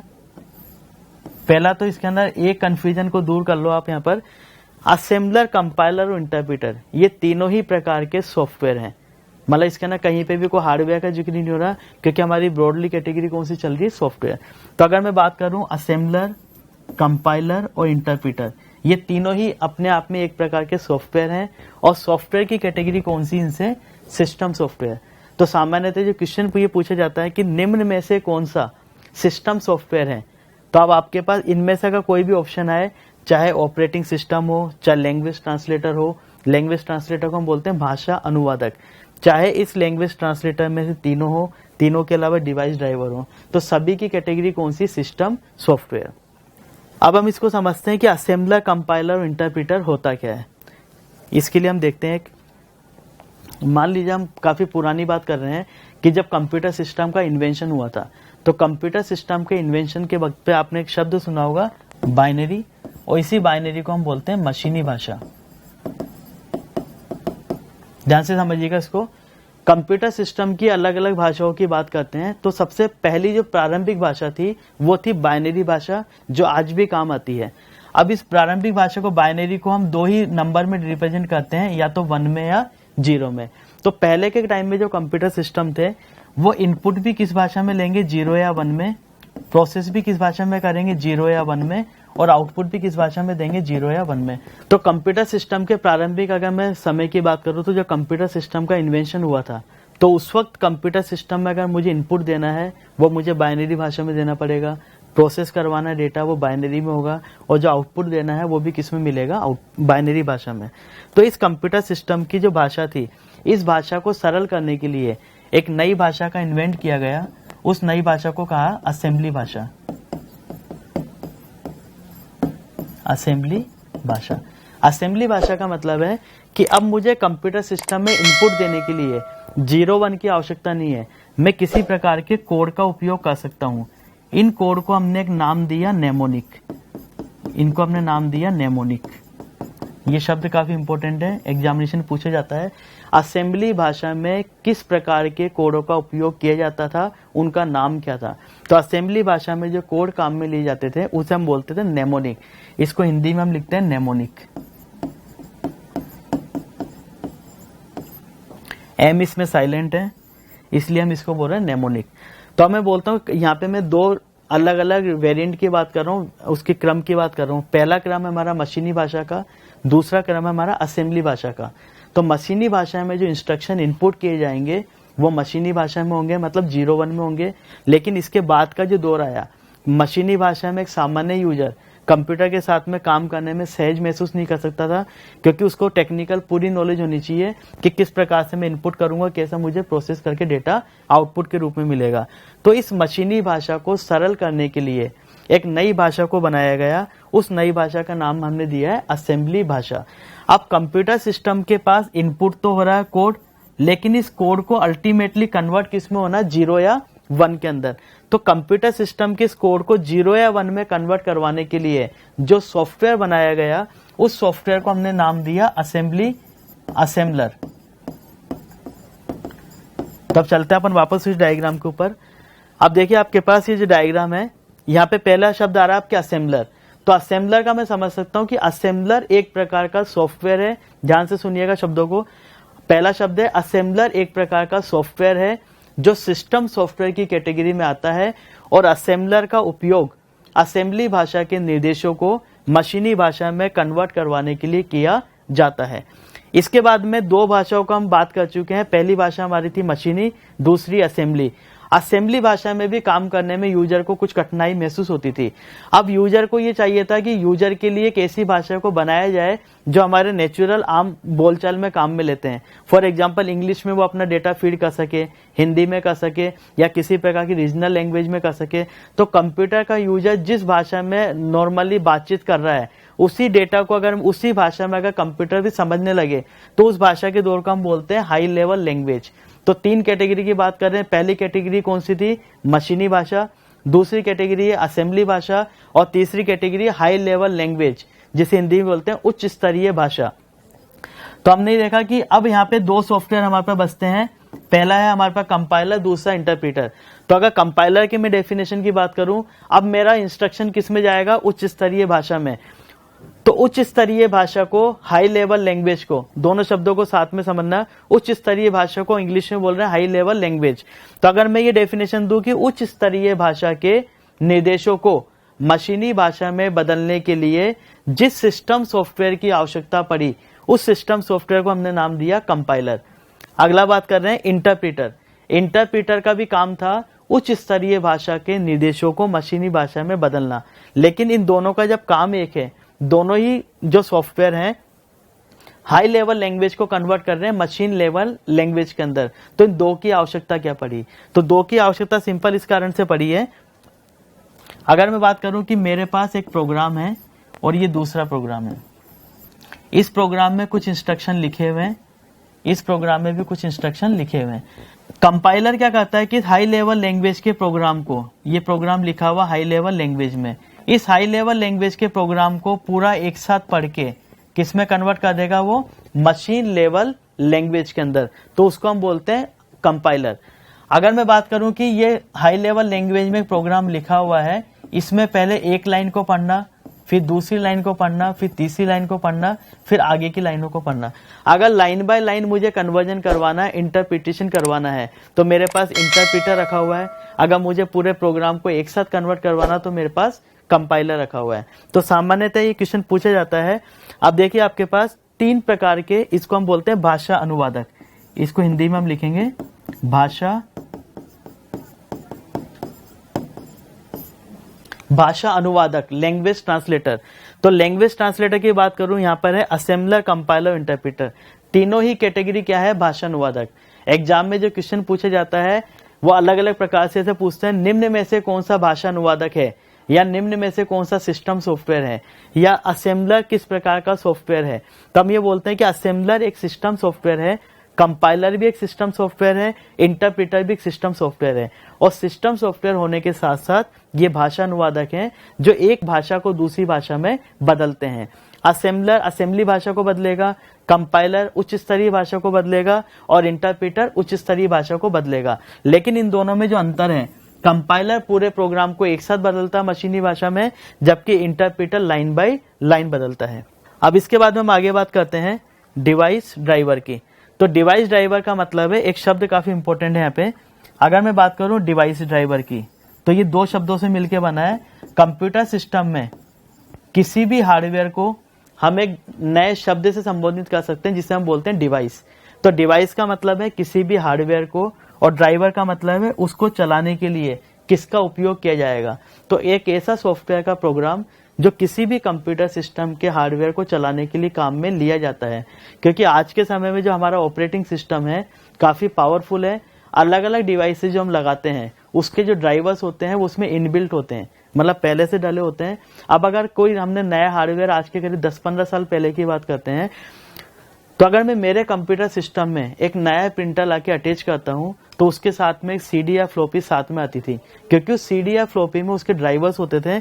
तो जब तक मैं उस कंप्यूटर सिस्टम के प्रिंटर के अंदर प्रिंटर को अटैच करने के लिए उस कंप्यूटर में उस सॉफ्टवेयर को नहीं चलाऊंगा या नहीं इंस्टॉल करूंगा तो मेरा प्रिंटर काम नहीं करता था।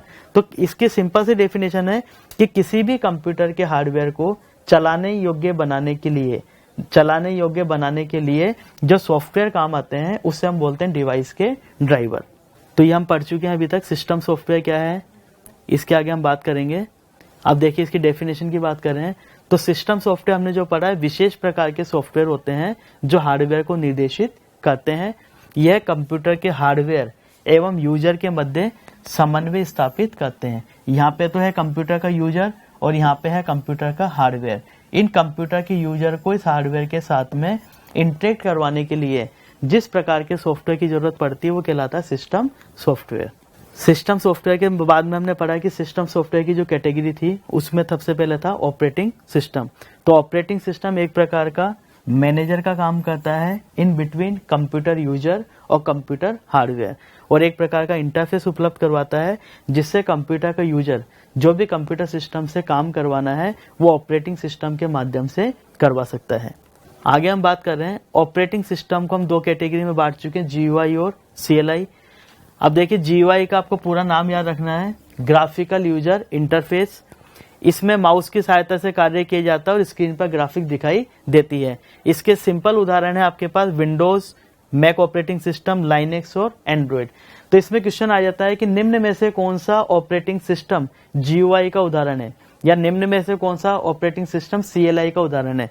तो हमको नाम याद रखने पड़ेंगे। विंडोज जो हम नॉर्मली काफी काम में लेते हैं, ये विंडोज है हमारे पास, ये हमारे पास लिनक्स है और ये हमारे पास मैक का एनवायरनमेंट है। एप्पल वाले कंप्यूटर पे जो ऑपरेटिंग सिस्टम होता है उससे अपन मैक OS बोलते हैं, और हमारे जो स्मार्टफोन पे नॉर्मली एंड्रॉइड वाले मोबाइल पे जो सॉफ्टवेयर का इंटरफेस है वो हमारे पास ऑपरेटिंग सिस्टम है, उसका नाम है एंड्रॉइड। तो ये चार हमारे पास जो उदाहरण है विंडोज, मैक, लाइनेक्स और एंड्रॉइड, ये चारों ही हमारे पास, अब देखना ध्यान से सुनना शब्द को, विंडोज, मैक OS, लाइनेक्स और एंड्रॉइड, ये चारों ही हमारे पास उदाहरण है ऑपरेटिंग सिस्टम के। और ऑपरेटिंग सिस्टम अपने आप में कैटेगरी जो होती है वो होती है सिस्टम सॉफ्टवेयर। अगर क्वेश्चन आता है कि निम्न में से कौन सा सिस्टम सॉफ्टवेयर की श्रेणी में आता है, तो ये चारों में से कोई सा भी आ सकता है। अगर ये पूछता है कि निम्न में से कौन सा ऑपरेटिंग सिस्टम है, तो ये चारों ऑपरेटिंग सिस्टम भी है। अगर ये पूछता है कि निम्न में से कौन सा GUI प्रकार का ऑपरेटिंग सिस्टम है, तो ये चारों किस कैटेगरी से बिलोंग करते हैं, GUI से। अगला देखते हैं इसमें CLI का हमने पूरा नाम पढ़ा है कमांड लाइन इंटरफेस या कैरेक्टर यूजर इंटरफेस। इसमें मैंने जैसा पहले भी डिस्कस किया है कि ऐसे प्रकार का जो एनवायरनमेंट होता है, जैसे पहले MS-DOS की अगर बात करूं तो ये जो इंटरफेस दिया हुआ है ये हमने दिया हुआ MS-DOS का। तो विंडोज से पहले जो ऑपरेटिंग सिस्टम माइक्रोसॉफ्ट ने बनाया था वो MS-DOS था।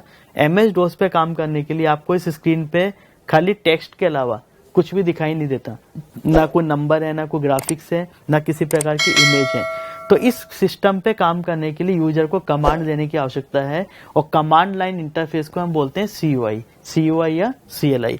तो इसमें यूजर को निर्देश देने के लिए कीबोर्ड से कमांड टाइप करना होता है और स्क्रीन पर ग्राफिक्स दिखाई नहीं देती। इसके उदाहरण है हमारे पास MS-DOS का पूरा नाम भी पूछा जाता है एग्जाम में, माइक्रोसॉफ्ट डिस्क ऑपरेटिंग सिस्टम। और इसके अलावा दूसरा एग्जाम्पल है मेरे पास यूनिक्स। तो यूनिक्स, अब देखिए आप इसके अंदर थोड़ा नोट करिए, MS-DOS के बाद में बना है यहाँ पे विंडोज।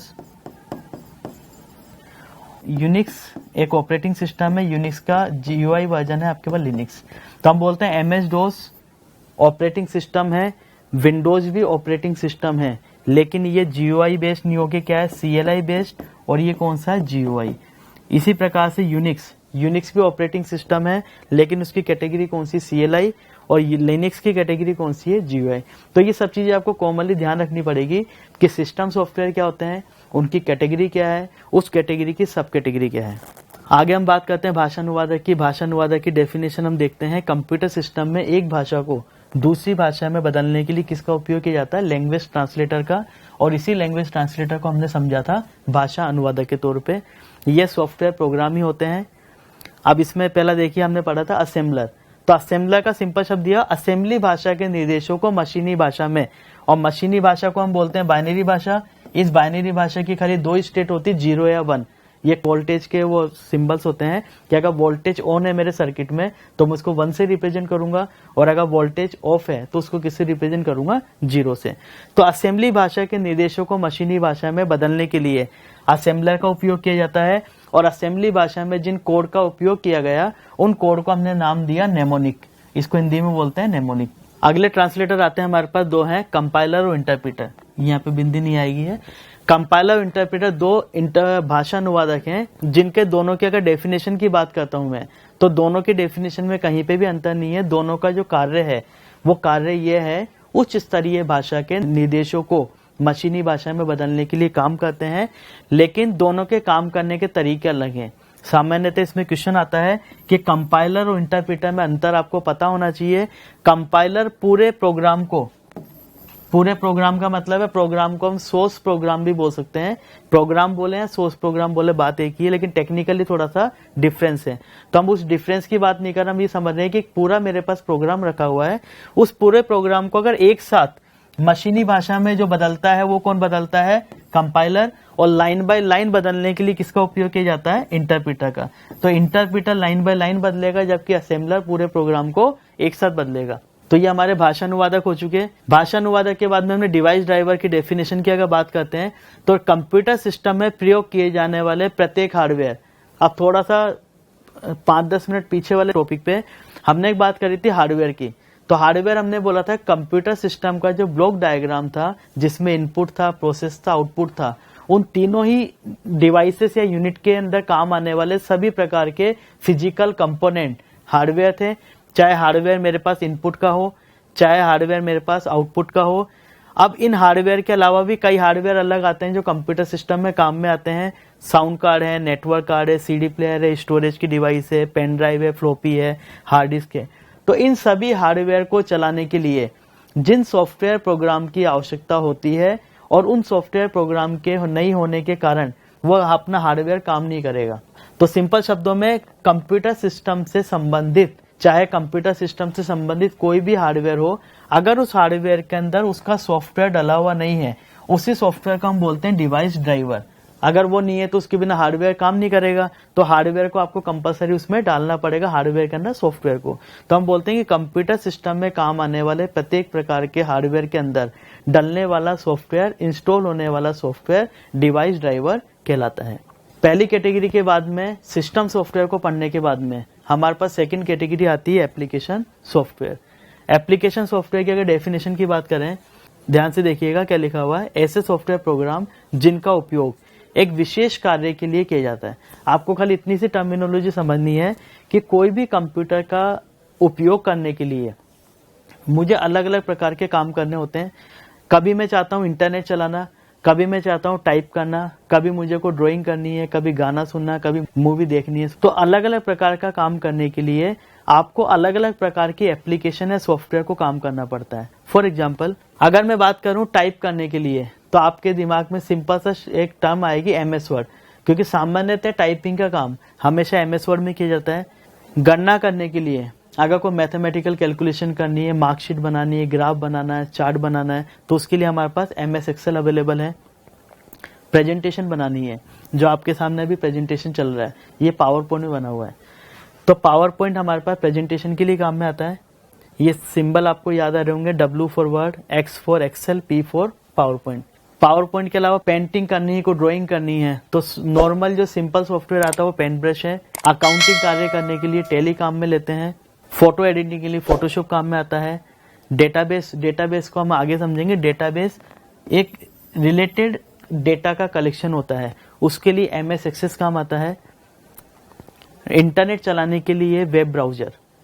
अब यहाँ पे हम इसको शब्द को पूरा लिखेंगे। यहाँ पे ये वेब के अलावा क्या लिखा हुआ है, यहाँ पे ब्राउजर।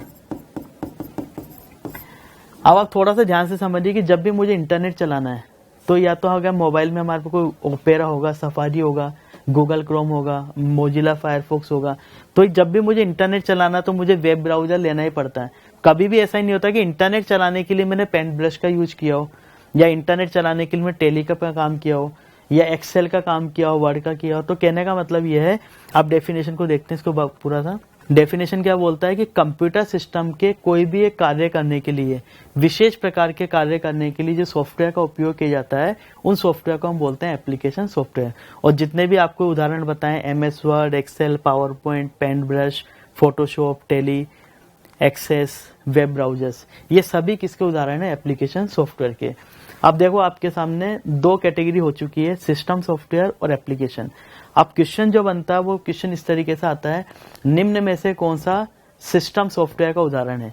अब सिस्टम सॉफ्टवेयर के अंदर ऑपरेटिंग सिस्टम भी हो सकता है, डिवाइस ड्राइवर भी हो सकता है, भाषा अनुवादक भी हो सकते हैं। और भाषा अनुवादक के अंदर चाहे असेंबलर हो, कंपाइलर हो, इंटरप्रेटर हो। इसी चारों ऑप्शन के अंदर एक या दो ऑप्शन हमने डाल दिए एप्लीकेशन सॉफ्टवेयर के। एक स्टूडेंट के सामने कंफ्यूजन आ गया कि इसमें से छांटना पड़ेगा आपको कि कौन सा तो एप्लीकेशन सॉफ्टवेयर है, कौन सा सिस्टम सॉफ्टवेयर है। तो सिस्टम सॉफ्टवेयर का सिंपल सा मतलब है कंप्यूटर सिस्टम के हार्डवेयर के साथ काम करवाने वाला सॉफ्टवेयर सिस्टम सॉफ्टवेयर है। और एक विशेष कार्य को पूरा करने के लिए यूजर जो सॉफ्टवेयर काम में लेता है उसे हम बोलते हैं एप्लीकेशन सॉफ्टवेयर। आगे इसकी कैटेगरी देखते हैं एप्लीकेशन की। Web browsers. वेब ब्राउजर हमने पहले देखा था कि इंटरनेट का जो भी काम करना होगा आपको, उसके लिए चाहे हम गूगल पे काम करें, चाहे मोजिला पे करें, चाहे ओपेरा पे करें, चाहे क्रोम पे करें, वो है तो सॉफ्टवेयर ही। और उनकी कैटेगरी है सिस्टम सॉफ्टवेयर की जगह क्या है? Application software. लेकिन उन सॉफ्टवेयर को हम एक विशेष नाम से भी जान सकते हैं, उस नाम को हम बोलते हैं वेब ब्राउजर।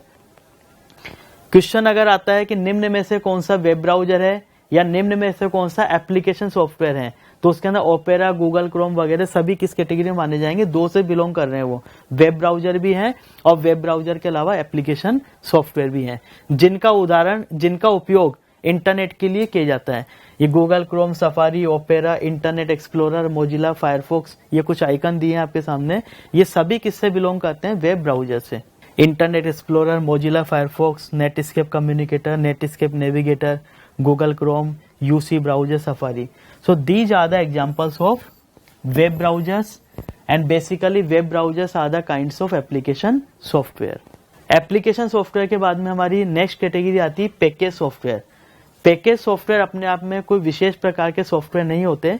पैकेज सॉफ्टवेयर का सामान्यतः मतलब है कि मेरे पास कई सारे एप्लीकेशन सॉफ्टवेयर रखे हुए हैं, इसको मैंने एक पैकेज के रूप में, बंडल के रूप में एक प्रोवाइड करवा दिया यूजर को, वो क्या कहलाया? पैकेज। पैकेज मतलब कलेक्शन ऑफ एप्लीकेशन सॉफ्टवेयर। देखेंगे डेफिनेशन इसकी। देखिए, एक से अधिक मतलब more than one application software का समूह। एप्लीकेशन सॉफ्टवेयर जो हमने इससे पहले कैटेगरी में पढ़ी है, वैसे कई सारे सॉफ्टवेयर को अगर मैं एक समूह में दिया गया एक सिंगल नाम क्या कहलाता है? Package software. फॉर एग्जाम्पल, अगर मैं बात करूं कि MS Word, Excel, PowerPoint और एक्सेस अगर मार्केट से मैं खरीदने के लिए जाता हूं, तो ये इंडिविजुअली कभी भी नहीं मिलेंगे मुझे, या इंटरनेट पे नहीं मिलेंगे। इसके लिए मुझे कौन सा सॉफ्टवेयर डालना पड़ेगा? MS office. तो मैं ये बोल सकता हूँ MS office is an example of package software, कि MS ऑफिस किससे बिलोंग कर रहा है? पैकेज सॉफ्टवेयर से। और ये जो MS Word, Excel, PowerPoint, Access और भी काफी सारे इसके आउटलुक वगैरह हैं, तो ये किससे बिलोंग करते हैं? पैकेज सॉफ्टवेयर से। पैकेज सॉफ्टवेयर तो हो गया MS ऑफिस, और ये चारों किस कैटेगरी से बिलोंग कर रहे हैं? एप्लीकेशन सॉफ्टवेयर से। तो अगर मैंने कलेक्शन कर दिया किसका? एप्लीकेशन सॉफ्टवेयर का, और उस कलेक्टिवली उस पूरी पैकेज को एक नाम दे दिया, तो वो नाम क्या कहलाएगा? Package software. For example, next Corel Draw designing के लिए काम में आता है, लोगो डिजाइनिंग के लिए, एनिमेशन के लिए, पेज मेकर, फोटोशॉप। अगर इन तीनों सॉफ्टवेयर को मैं कॉमन टर्मिनोलॉजी की बात करता हूं, तो मैं शामिल कर सकता हूं DTP के अंदर। तो DTP का पूरा नाम पूछा जाता है एग्जाम में, डेस्कटॉप पब्लिशिंग, जिसका पूरा मतलब है कि मुझे कोई डिजाइनिंग का काम करना है, कोई आपको बुक कंपोजिंग करना है, कुछ प्रोस्पेक्टस बनाना है, जो भी हमको डिजाइनिंग का काम करना है, visiting card, marriage card, invitation cards, तो उसके लिए लगभग इन दोनों तीनों सॉफ्टवेयर की आवश्यकता पड़ती है। और इन दोनों तीनों सॉफ्टवेयर को मैंने कंबाइंडली एक नाम दे दिया, उसको हमने बोल दिया DTP। तो अगर आपसे पूछा जाए कि निम्न में से कौन सा पैकेज सॉफ्टवेयर का उदाहरण है, तो MS ऑफिस भी पैकेज सॉफ्टवेयर का उदाहरण है, और DTP भी किसका उदाहरण है? पैकेज सॉफ्टवेयर का। इसके बाद हमारे पास नेक्स्ट कैटेगरी आती है यूटिलिटी सॉफ्टवेयर की। यूटिलिटी सॉफ्टवेयर को हम समझते हैं, यूटिलिटी का मतलब था सुविधा के लिए। तो सुविधा का मतलब है इनका उपयोग कंप्यूटर सिस्टम के हार्डवेयर और सॉफ्टवेयर को, अब यहाँ पे एक शब्द काम में लिया इंस्टॉल्ड। इंस्टॉल्ड का मतलब है यहाँ पे कंप्यूटर सिस्टम के हार्डवेयर में सॉफ्टवेयर को डालने की जो प्रोसेस होती है उसको हम बोलते हैं इंस्टॉलेशन। तो ऐसा हार्डवेयर जिसपे सॉफ्टवेयर डल चुका है तो वो कहलाएगा इंस्टॉल्ड सॉफ्टवेयर। और ऐसा हार्डवेयर, तो हम इसमें ये समझते हैं कि कंप्यूटर सिस्टम हमारे पास एक ओवरऑल टर्मिनोलॉजी है, उसमें हार्डवेयर भी है सॉफ्टवेयर भी है। उसका मेंटेनेंस करने के लिए, उसका रखरखाव करने के लिए और उसको सुरक्षित करने के लिए जिन प्रकार के सॉफ्टवेयर का उपयोग किया जाता है उनको हम बोलते हैं यूटिलिटी सॉफ्टवेयर। देखते हैं इनमें कौन से हैं। और इसमें एक इंपॉर्टेंट लाइन है कि अगर हमारे कंप्यूटर सिस्टम में ऑपरेटिंग सिस्टम डल चुका है और उसमें उसके अलावा भी हमको कुछ ऐसे सॉफ्टवेयर की आवश्यकता है जिसे हम मार्केट से परचेज करते हैं, उन्हें हम बोलते हैं थर्ड पार्टी सॉफ्टवेयर। तो हम मार्केट से या इंटरनेट से खरीद भी सकते हैं।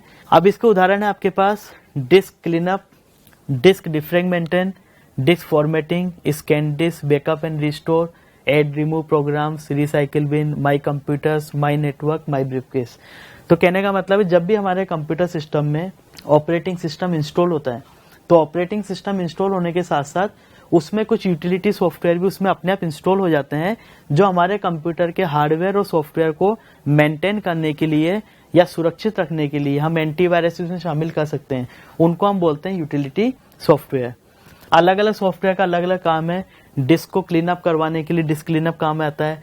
डिस्क के बटे हुए स्पेसेस को एक साथ पास में लाने के लिए डिफ्रेगमेंटेन काम आता है। डिस्क को, अब एक शब्द ध्यान रखिएगा यहाँ पर, जब भी आपके पास डिस्क शब्द आ जाए तो डिस्क का मतलब होता है स्टोरेज और स्टोरेज का मतलब होता है सेकेंडरी स्टोरेज। आगे हम पढ़ेंगे कंप्यूटर सिस्टम की मेमोरी। मेमोरी के अंदर दो टर्म आपके सामने आएगी। पहली टर्म है कंप्यूटर की मेमोरी और दूसरी टर्म काम में आएगी storage.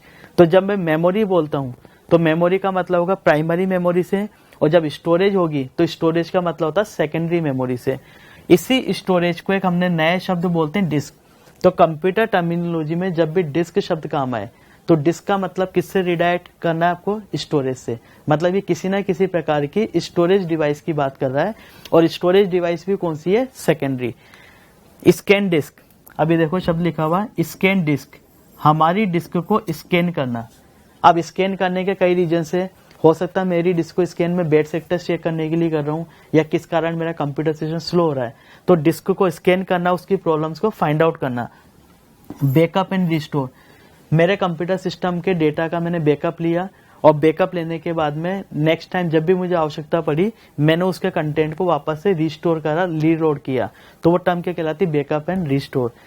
Add remove programs, computer system में जितने भी सॉफ्टवेयर डले हुए हैं वो वन टाइम डले हुए हैं, उसके अलावा मुझे कुछ डले हुए सॉफ्टवेयर को रिमूव करना है, कुछ नए सॉफ्टवेयर प्रोग्राम को डालना है, तो ये यूटिलिटी काम आएगी। Recycle been for the garbage, जो डेटा आपका यूज का नहीं है उसको जब डिलीट करते हैं तो टेम्पररी वो जिस लोकेशन पे जाता है उसको हम बोलते हैं recycle bin. My computer is a gateway, तो रिसाइकिल बिन का उपयोग ही कंप्यूटर सिस्टम का जो डेटा हमारे लिए यूजफुल नहीं है उसको हम डिलीट करते हैं, तो फिर भी वो डिलीट परमानेंट नहीं होता, वो टेम्पररी एक लोकेशन पे चला जाता है। इस रिसाइकिल बिन से यूजर चाहे तो वापस उसको रिस्टोर कर सकता है। अगला आता है माई कंप्यूटर। माई कंप्यूटर का मतलब है गेटवे, कि कंप्यूटर सिस्टम में कितने नंबर ऑफ हार्डवेयर अवेलेबल है, कितने ड्राइव्स हैं, वो सभी देख सकते हैं माई कंप्यूटर से। माई नेटवर्क से नेटवर्क को संभालने के लिए, नेटवर्क को मॉनिटरिंग करने के लिए, देखने के लिए। माई ब्रीफकेस का मतलब है this is the temporary location. जब भी श्रिंकिंग वगैरह का काम होता था तो पहले टाइम में ये माई ब्रीफकेस काफी काम आता था। तो जितने भी ऑप्शंस आपके पास दिए हुए हैं ये सारे कंप्यूटर सिस्टम के हार्डवेयर और सॉफ्टवेयर से रिलेटेड सर्विसेज एड ऑन किसको प्रोवाइड करवाना है, कंप्यूटर सिस्टम के यूजर को, तो उनको हम बोलते हैं यूटिलिटी सॉफ्टवेयर। यूटिलिटी के बाद हमारी लास्ट कैटेगरी आती है पैकेज, कस्टमाइज। देखो कंप्यूटर सिस्टम की जो कैटेगरी थी अभी तक हम पढ़ चुके हैं, कंप्यूटर सिस्टम को हमने 5 कैटेगरी में बांटा था। सबसे पहले थी सिस्टम, सिस्टम के बाद में थी एप्लीकेशन, एप्लीकेशन के बाद में पैकेज, पैकेज के बाद यूटिलिटी और यूटिलिटी के बाद में लास्ट हमारे कैटेगरी कस्टमाइज। कस्टमाइज वाले को हम बात करते हैं कस्टमाइज कैटेगरी की, कि कौन से सॉफ्टवेयर कस्टमाइज सॉफ्टवेयर की कैटेगरी में आते हैं। जैसे इनमें नाम से भी स्पष्ट होता है, कस्टमाइज शब्द कस्टमर से मिलता है, कस्टमर शब्द से मिलके बना है, तो हम इसका मतलब ही निकालते हैं कि कस्टमर अपनी आवश्यकता अनुसार, खाली एक ही लाइन इसमें समझ सकते हैं। अब इसमें कंप्यूटर का जो यूजर है, एंड यूजर है, अगर अपनी आवश्यकता अनुसार कोई सॉफ्टवेयर या प्रोग्राम सॉफ्टवेयर डेवलपर की मदद से डेवलप करवाता है, मैं मेरी पर्सनल रिक्वायरमेंट के हिसाब से अगर कोई सॉफ्टवेयर का प्रोग्राम मेरे पर्सनल यूज के लिए, मेरे बिजनेस के लिए या मेरी ऑर्गेनाइजेशन के लिए बनवाता हूं, तो वो कैटेगरी कौन सी कहलाएगी? Customize software. अब इसके काफी सारे उदाहरण हैं। फॉर एग्जाम्पल, अगर हम बात करें स्कूल या कॉलेज, स्कूल भी हो सकता है, कॉलेज भी हो सकता है, यूनिवर्सिटी भी हो सकती है, अगर अपने पर्सनल यूज के लिए कोई सॉफ्टवेयर बनवाती है तो उसको हम बोलते हैं कस्टमाइज सॉफ्टवेयर। रेलवे डिपार्टमेंट है, वो कोई सॉफ्टवेयर बनाता है जिससे रेलवे रिजर्वेशन सिस्टम का सॉफ्टवेयर हम रात दिन काम देखते हैं उसका, तो रेलवे के रिजर्वेशन सिस्टम को इम्प्लीमेंट करने के लिए जो सॉफ्टवेयर काम कर रहा है, that is specifically for the railway department, not for the airline. तो एयरलाइन का सिस्टम अलग है, बैंकिंग का अलग है, रेलवे का अलग है। तो रेलवे वाला सिस्टम एयरलाइन के लिए यूज का नहीं है, एयरलाइन के लिए बैंकिंग का काम नहीं है। तो इस तरीके से हर यूजर या हर संस्था ये इंडिविजुअली पर्सनल यूज के लिए भी बन सकते हैं, इसके अलावा कोई ऑर्गेनाइजेशनल लेवल के लिए, एंटरप्राइज लेवल के लिए भी बन सकते हैं। तो ऐसा सॉफ्टवेयर का प्रोग्राम जो किसी व्यक्ति ने, किसी संस्था ने, किसी ऑर्गेनाइजेशन ने, किसी एंटरप्राइज ने अपने काम के अनुसार बनवाया है, किसी कंपनी से, किसी सॉफ्टवेयर डेवलपर से, तो वो सारे सॉफ्टवेयर जिस कैटेगरी में आते हैं उसको हम बोलते हैं कस्टमाइज सॉफ्टवेयर।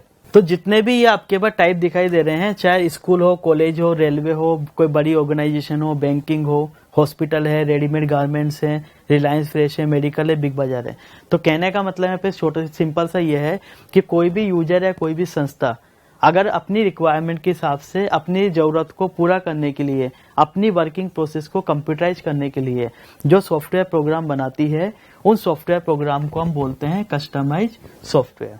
तो ठीक है दोस्तों, ये जो हमने अभी तक डिस्कशन किया है, इसको पूरा अगर एक दो लाइनों के हम बोलना चाहें तो इन पूरी पीपीटी के माध्यम से हमने जो अभी तक समझा है, कंप्यूटर सिस्टम को हमने समझा कि कंप्यूटर शब्द की उत्पत्ति कहाँ हुई थी, कंप्यूटर सिस्टम का ब्लॉक डायग्राम क्या बोलता था, कंप्यूटर सिस्टम के ब्लॉक डायग्राम को हमने इनपुट में, प्रोसेस में, आउटपुट में बांटा। आउटपुट डिवाइस का काम था सूचना को प्रदर्शित करना। तो कम हमने डेटा पढ़ा, सूचना पढ़ा, इनपुट यूनिट पढ़ा, प्रोसेस यूनिट पढ़ा, आउटपुट यूनिट पढ़ा। उसके बाद में हमने डिस्कस किया कि कंप्यूटर सिस्टम के हार्डवेयर क्या है, सॉफ्टवेयर क्या है, किनको हम हार्डवेयर बोलेंगे, किनको हम सॉफ्टवेयर बोलेंगे। उसके बाद में हमने डिस्कस किया कि कंप्यूटर सिस्टम के सॉफ्टवेयर को ब्रॉडली कितनी कैटेगरी में बांटा गया है। तो हमने 5 कैटेगरी पढ़ी, रिवाइज में करवा देता हूँ। सबसे पहले कैटेगरी थी हमारी सिस्टम सॉफ्टवेयर। सिस्टम के बाद हमने बात करी एप्लीकेशन पे, एप्लीकेशन बाद में हमने बात करा पैकेज पे, कस्टमाइज पे और यूटिलिटी पे। ऑपरेटिंग सिस्टम हमारा जो सॉफ्टवेयर था वो सिस्टम सॉफ्टवेयर से बिलोंग करता था। फिर हमने उसकी सब कैटेगरी बात करी कि सिस्टम सॉफ्टवेयर एक ब्रॉड कैटेगरी है। उस सिस्टम सॉफ्टवेयर की अगर मैं बात करता हूँ कि सिस्टम सॉफ्टवेयर हमारे पास ऑपरेटिंग सिस्टम हो सकता है, जो GUI भी हो सकता है, CLI भी हो सकता है, भाषा अनुवादक हो सकते हैं, assembler, compiler, interpreter, device drivers हो सकते हैं। एप्लीकेशन सॉफ्टवेयर में हमने ये पढ़ा कि एक विशेष कार्य को करने के लिए जो सॉफ्टवेयर हमने पढ़े वो एप्लीकेशन सॉफ्टवेयर थे। उसके बाद हमने पढ़ा package, collection of application software are known as package. उसके बाद में हमने पढ़ा यूटिलिटी क्या है, कंप्यूटर सिस्टम के हार्डवेयर को, सॉफ्टवेयर को रख रखाव करने के लिए, मेंटेन करने के लिए जो सॉफ्टवेयर काम आते हैं वो कहलाते हैं यूटिलिटी। उसके बाद हमने पढ़ा लास्ट वन इज कस्टमाइज। एक यूजर या संस्था या ऑर्गेनाइजेशन अपनी पर्सनल रिक्वायरमेंट के लिए या अपने बिजनेस रिक्वायरमेंट के लिए जो सॉफ्टवेयर को बनवाती है किसी कंपनी से, किसी सॉफ्टवेयर डेवलपर से, वो कहलाते हैं customise software. Thank you very much.